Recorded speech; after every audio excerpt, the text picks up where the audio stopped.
ओम सादर नमस्ते जी। आप सबका हार्दिक स्वागत है हमारे channel R A to R A में। आइए अपनी वैदिक कक्षा का हम फिर से आरंभ करते हैं और आज का हमारा विषय रहेगा आत्मा सनातन है कैसे, अर्थात आत्मा को सनातन कहा जाता है। आत्मा के विषय में थोड़ा विचार कर लेते हैं। आत्मा जो होती है वह मनुष्य के भीतर भी होती है, पशु पक्षियों के भीतर भी होती है, कीट पतंगों के भीतर भी होती है, जीव जंतुओं के भीतर भी होती है और पेड़ पौधों के भीतर भी होती है। वह पत्थर, नदी, सूर्य, चंद्रमा इनके अंदर नहीं होती।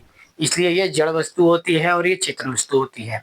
जब तक चेतन वस्तु के अंदर आत्मा रहती है तब तक वह ना सूखता है और ना सड़ता है।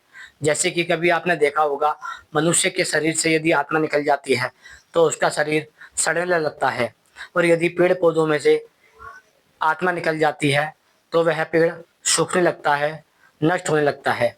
उसी प्रकार जब जीव जंतुओं में, पशु पक्षियों में या कीट पतंगों में से आत्मा निकल जाती है तो उनका शरीर नष्ट हो जाता है। आइए अब समझने का प्रयास करते हैं कि आत्मा सनातन है कैसे। सनातन शब्द का अर्थ होता है वह सत्ताएं या वह शब्द जो नित्य है, अर्थात जिनका ना कभी रचना होती है, ना कभी नाश होता है, ना कभी उत्पत्ति होती है, ना कभी विनाश होता है। उन सब व्यवस्थाओं को सनातन कहा जाता है। आइए विचार करते हैं आत्मा सनातन है कैसे। सर्वप्रथम, क्योंकि आत्मा की रचना नहीं होती इसलिए आत्मा सनातन है, अर्थात संसार में किसी भी प्राणी ने, या यूँ कहा जाए ईश्वर ने आत्मा की रचना नहीं की। आत्मा सत्ता के रूप में रचना से रचना नहीं की जाती, अर्थात आत्माएं सनातन होती है। आत्मा सनातन, शाश्वत, नित्य और अनादि है, इसलिए आत्मा की रचना नहीं की जाती। दूसरा, क्योंकि आत्मा का विनाश नहीं होता, अर्थात जब हम कहते हैं कि आत्मा की रचना नहीं की जा सकती, ना ही उसकी रचना की जाती है, वैसे ही आत्मा का विनाश नहीं किया जा सकता। ना ही उसे जल से नष्ट किया जा सकता है, ना ही अग्नि से जलाया जा सकता है, ना ही शस्त्र से काटा जा सकता है, ना ही उसे बांधा जा सकता है, और ना ही उसे पकड़ा जा सकता है, और ना ही उसे समाप्त किया जा सकता है। इसलिए आत्मा नष्ट नहीं होती, विनाश नहीं होती। क्योंकि आत्मा की रचना नहीं होती इसलिए वह अजन्मा है। क्योंकि आत्मा का विनाश नहीं होता इसलिए वह अजर है, या यूं कहा सकता है कि अमर है।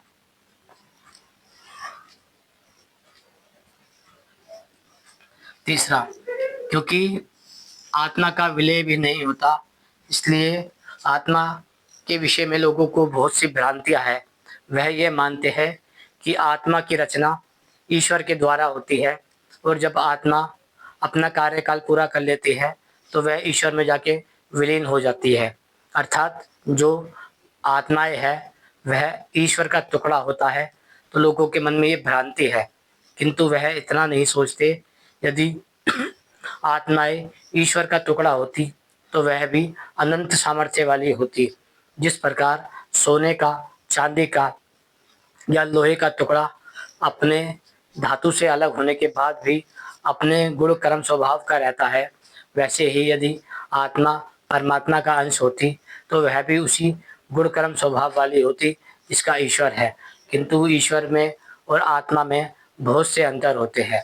इसलिए जो लोग मानते हैं कि आत्मा का विलय हो जाता है वह मिथ्या भ्रम में है।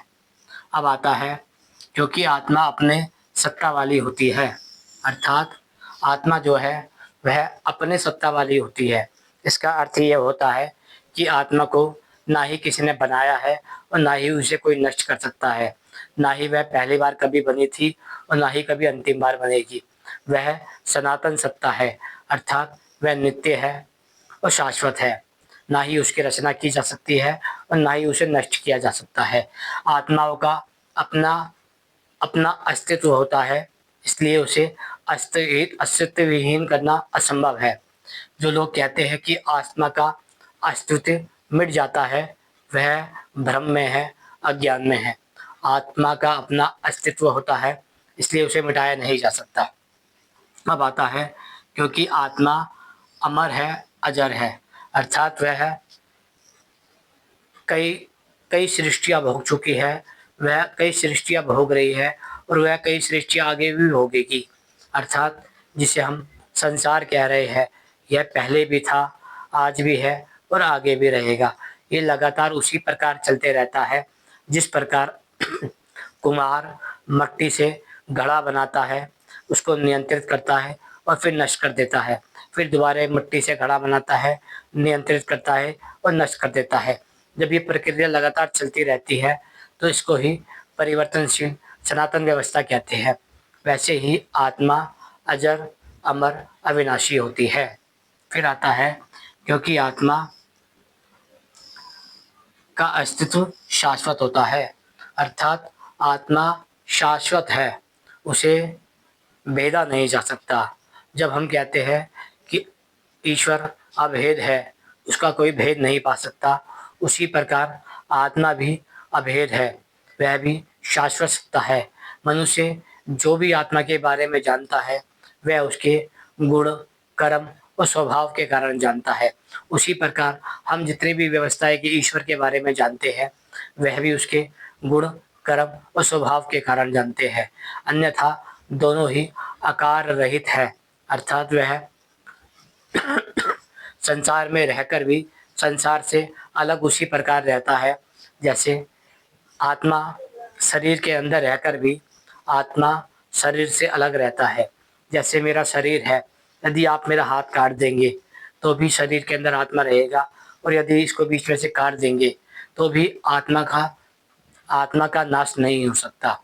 इसका अर्थ ये होता है आत्मा शाश्वत है। फिर आता है क्योंकि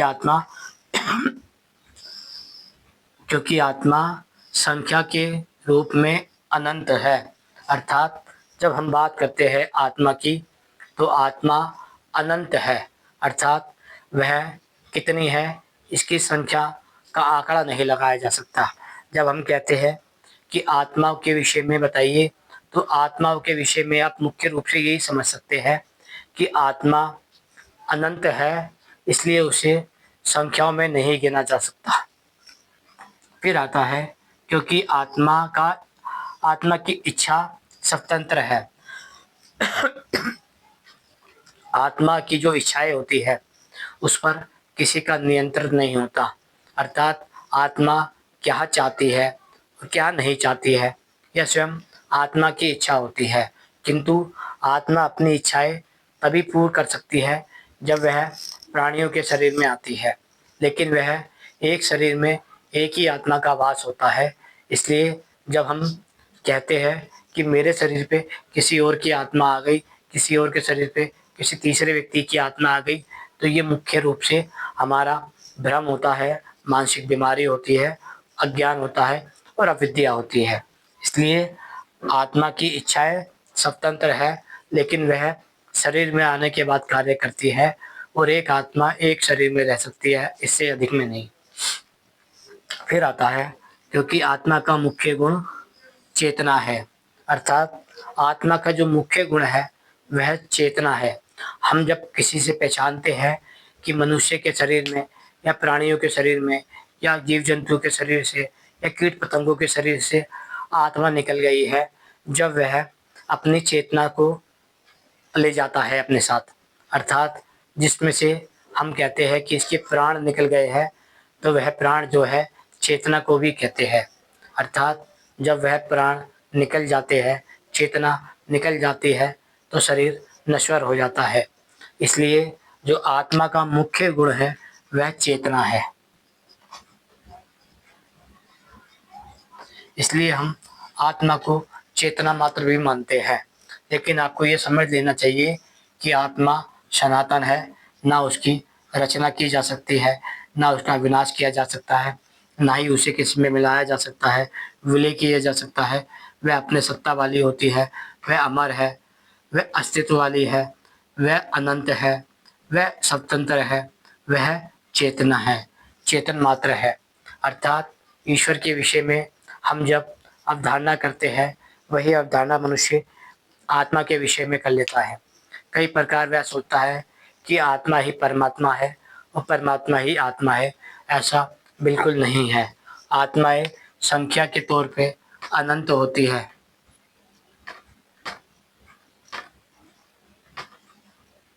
लेकिन परमात्मा नहीं। परमात्मा मुख्य रूप से केवल एक ही होता है, जबकि आत्माएं अनंत होती हैं। आशा करते हैं विषय को सरलता से समझ आ गया होगा कि आत्मा सनातन है कैसे। ओम नमस्ते जी।